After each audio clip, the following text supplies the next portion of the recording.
YouTube! The Samsung Galaxy Z Fold 6 could have easily been phone of the year, but Samsung decided to release the best version of this device as a South Korea and Chinese market only release, and that was the Fold Special Edition. Therefore, we are still left with the Galaxy Z Fold 6 and its shortcomings. But I'm gonna be honest, for me personally, it still was almost phone of the year. So let's get into the Galaxy Z Fold 6 and its current state many months later. So let's start off with the truth of what's plaguing the smartphone arena. And it's kind of ironic that it's plaguing now the foldable arena, which is the era of not much has changed. And essentially when it comes to the design, not a lot changed for the Z Fold, but almost enough did. Like literally this design is definitely refined. I love the flat edge, the super flat closed hinge, and just overall the refinements that have come in what is the Galaxy Z Fold 6 in comparison to its previous models. Now, yes, the screen on the outer side got a smaller bezel, yielding a somewhat larger screen, but that Fold Special Edition had the screen size that we all wanted, or at least that the majority, I'm assuming, did.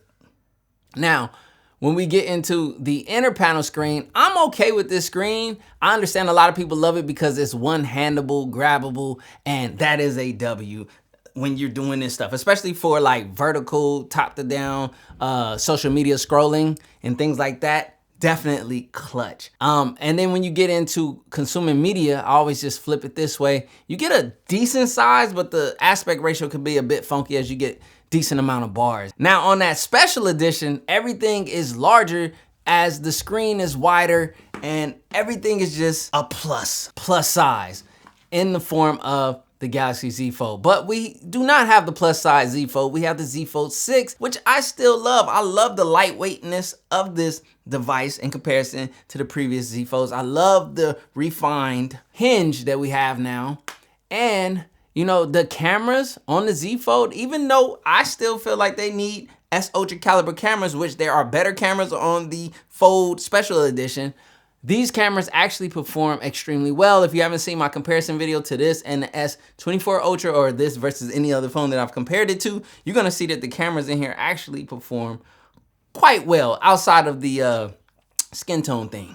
But I'll talk about that in a second when we get into the camera portion. Now, from a design perspective, durability, and so on, I've had multiple Z Folds over the years. I have yet to have a Z Fold like malfunction or give me a hard time. Now my Z Fold of previous gen, as you guys can see, has a nice little nick right there, but it's still fully functioning, as you guys will see. Wait, did I forget to turn this thing on?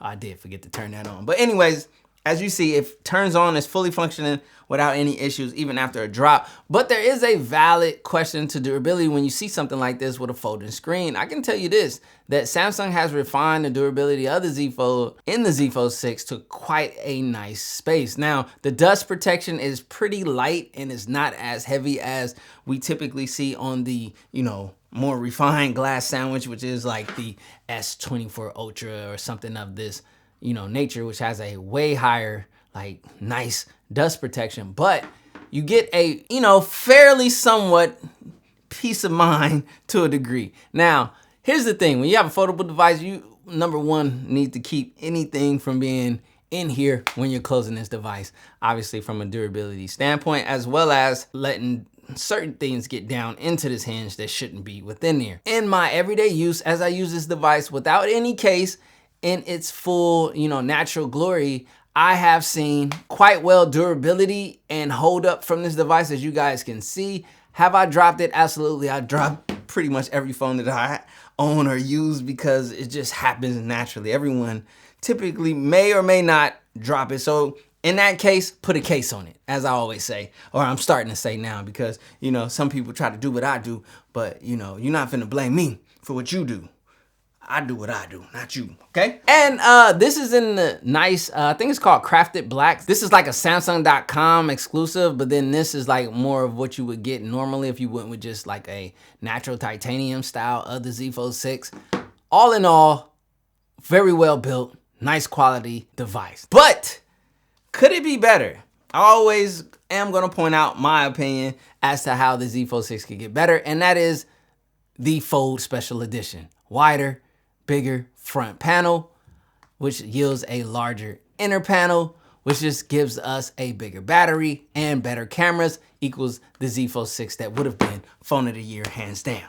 Now, let's continue on to another area where people are gonna wonder or maybe have some concern, and that is battery life. Now, this is one area where the S24 Ultra just etches this device out easily for, being phone of the years, because the battery life in here, 5,000 milliamp hours in comparison to this smaller battery, which even though we have 2 screens and one of the largest screens that Samsung manufactures on this device, the battery just has not increased in size in quite a while. But what has increased is the Snapdragon's efficiency. And then next year, we're getting the new Snapdragon Elite. So the Snapdragon chip in here increased efficiency, which increased the battery, but the battery is still not a heavy user-friendly battery, shall we say, for lack of better words. But I think if you keep and you use your device in a certain manner, or if you just keep what you need to keep it going as far as battery banks and chargers around,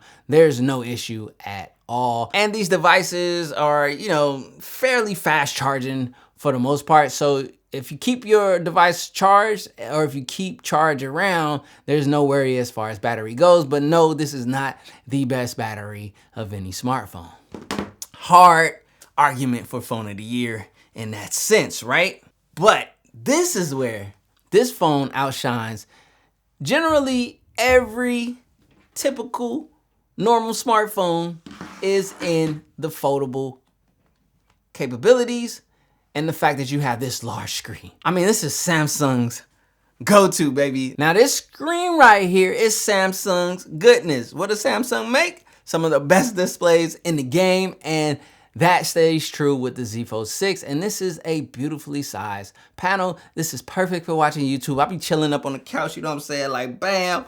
Or if I'm scrolling social media, this is one of the best timeline scrolls. Now, not every app is optimized for foldable devices, so it could get a little funky, but the majority of them are coming into play, meaning you're able to get on TikTok, IG, Twitter, or whatever, and scroll and see so much more of the screen real estate being used with a foldable device. And this is where the user experience just shines in comparison to other devices out there outside of any other foldable, right? And there are some other foldables out there. I know you guys wanted me to review other foldables and so forth, but the cars, I guess, just weren't in my favor this year, but next year we'll see how it goes, right? Now, the best foldable software, which is another reason why this etches out the other foldables and can easily be inched into phone of the year talk. This has some of the best foldable software of any foldable, hands down. Samsung was first in the game. Samsung is always packing in features and utilizing their screen real estate. I mean, you can do 3 multitask window and so forth. You can really take advantage of this screen real estate, especially with the Fold edition, where things are bigger and better, in my opinion. I mean, I haven't used it, but that is the Z Fold that I would want, personally. Before we get into the most important topic, I'm gonna zoom through this video. Now, before I get into the most important topic, which is user experience, I'm gonna hop into cameras. Yes, I'm zooming through this video because what? I don't wanna waste your time. I wanna get straight to the point. I've been enjoying the Z Fold 6 up until this point. Just let that be known. Now, the cameras. As I said earlier, the cameras actually perform a lot better than you would expect, even though these aren't S Ultra caliber cameras. But the algorithm and what's being used outside of the auto, I don't use auto. I like to use pro camera mode and pro video mode, because when you do that, you take advantage and you can control the over brightening or the lack of saturation to skin tones, which is what I love to fix. And that's how I do it. But the performance in the camera is actually really, really good, but it could obviously be better. Therefore, I still have hope for a better camera system coming to the next Z Fold. But this Z Fold will get you by just fine. I don't want to discredit it, as it is very much usable. Now, what is usable about the Z Fold 6 is its user experience. Now, the speakers on here are solid. There was a year in the Z Fold, upgrade caliber where the speakers got a little shaky. I still think that Samsung has some tweaking to go with their speakers in comparison to, like, say, the iPhone, just me being honest. But all in all, this is perfect for consuming media. I love watching videos. As I said, I'm on the couch like this, chilling, watching YouTube and so forth, and I love it. And the speakers deliver that media consumption experience that I want, which adds to my user experience. Now, scrolling documents, PDFs, and you can sign them because you have S Pen support, which adds to the user experience.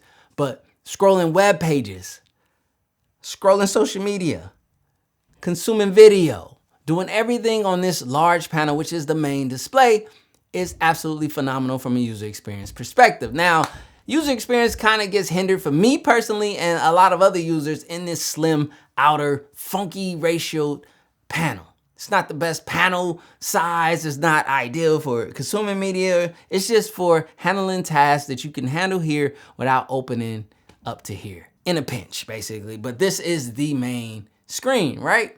Again, a reason why I think that the Fold Special Edition design is the better design, because it gives you a regular phone and the tablet when you want it. And to me, that just raises the stock or the value of the whole Z Fold concept. But even with the lack of that, we still have one of the best user experience of any foldable on the market. And that's why the Z Fold 6 has stolen my heart this year. And that's why it literally is probably or almost is phone of the year for me, because the Z Fold 6, the user experience is absolutely fire. If you can get past the things, I was very honest about, the battery life, about the outer screen panel being on the slimmer side, about the cameras not being, top caliber, but actually being decent. I was honest about what I think should change in the future and so forth. But put all that aside, and you have a strong contender for foldable phone of the year, which I think is easily given to the Z Fold 6. I rise and I wake and I gotta go get it. I'm making my bed and it's straight to the digits. All right. Now, I know a lot of you guys have been begging and asking me to get my hands on the Google Pixel Fold. Matter of fact, I didn't even get my hands on any Google Pixel this year when I typically do. It's typically given to my hands for, content creation and so forth. But this year, that did not happen. I tried to get a Pixel Fold. I don't know, but for me personally, the investment of the $1,900 towards the Pixel Fold, it just didn't make sense for me from a business perspective on that investment and the potential of ROI. That's the reason why I didn't just invest personally $1,900 into that device, because that's how it works. Even if you do a trade-in, you got to put up $1,900 first, and then they give you your trade-in value after they inspect it and so forth. That's a no-go. Samsung gives you your trade-in value up front. They give you a great trade-in price on their foldable devices right out the door. And that's why, another reason, this is the foldable phone of the year and strong contender for phone of the year. No cup of jokers, this is acidic, so I take a shot with the lemon and ginger. Look in the mirror like, yeah, I'm that. Look in the mirror like, I'm fitted. Looking outside like the world is all mine. Look in the mirror like, go get it. I gotta get to the scene, I gotta get to the bag now. I can't be chasing on these. They getting, they feeling and dragged down. That's why they just crash out. Stuck in the cell and it's man down. Life getting gone in a flash now. Fitting in, I'ma stand out.